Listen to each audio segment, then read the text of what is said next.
इराणसोबतचा युद्धविराम हा अमेरिकेने आता वाढवलेला आहे। पाकिस्तानच्या विनंतीनुसार युद्धविराम वाढवण्यात आलाय। अमेरिकेचे राष्ट्राध्यक्ष ट्रम्प यांनी ही माहिती दिली आहे। होर्मुझमध्ये अमेरिकेकडून नाकेबंदी मात्र कायम राहणार आहे। इराणला प्रस्ताव सादर करण्यासाठी अमेरिकेने अवधी दिलाय। मात्र आता चर्चा आहे की युद्धविराम हा वाढवलेला आहे, त्यामुळे चर्चेच्या दरवाजांना आता कितपत वाव मिळणार आहे ही चर्चा सध्या आंतरराष्ट्रीय राजकारणात सुरू झाली आहे।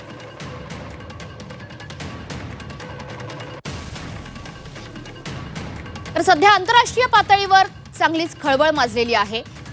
इराण सोबतचा युद्धविराम हा वाढवण्यात आलेला आहे, मात्र होर्मुझची सामुद्रधुनी यावरती अमेरिकेकडून नाकेबंदी कायम राहणार असल्याचं सांगितलं जात आहे। इराणला प्रस्ताव सादर करण्यासाठी अमेरिकेने अवधी सुद्धा दिलेला आहे, त्यामुळे युद्धविराम तर वाढलेला आहे, त्याच्यामुळे हा युद्धविराम कायमस्वरूपी लावला जाईल का याकडे सर्व जगाचं लक्ष लागलंय।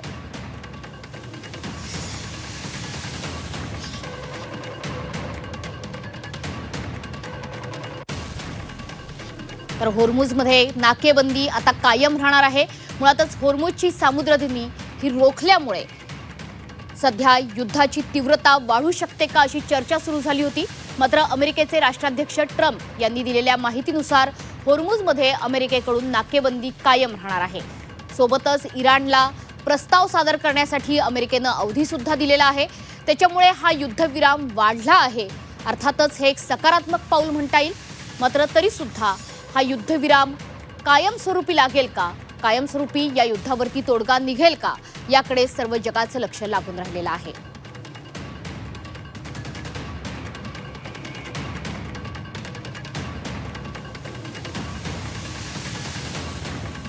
तर या संदर्भात चर्चा करण्यासाठी निवृत्त lieutenant colonel Satish Dhage sir आपल्या सोबत आहेत।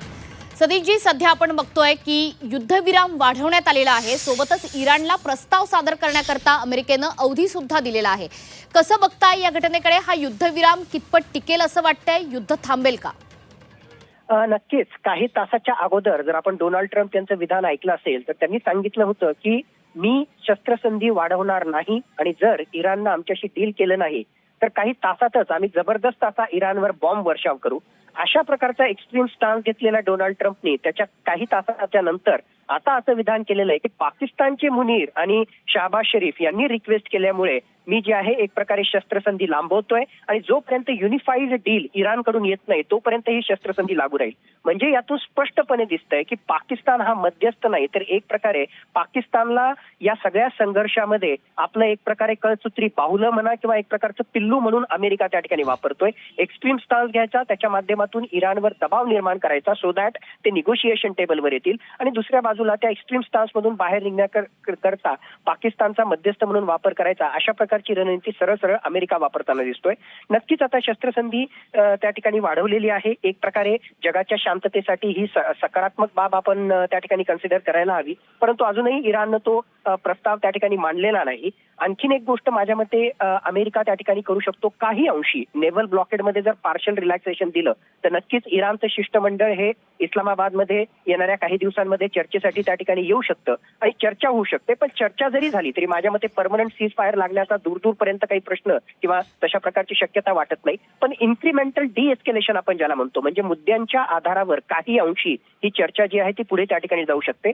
एकूणच शस्त्रसंधी त्या ठिकाणी पुढे गेली जगाच्या शांततेसाठी चांगली गोष्ट, पण याचा अर्थ सगळं अलबेल झालं किंवा प्रॉब्लेम सॉल्व्ह झाला असं बिलकुल नाही। फक्त एक टप्पा जे आहे ते पुढे सरकलेला आहे।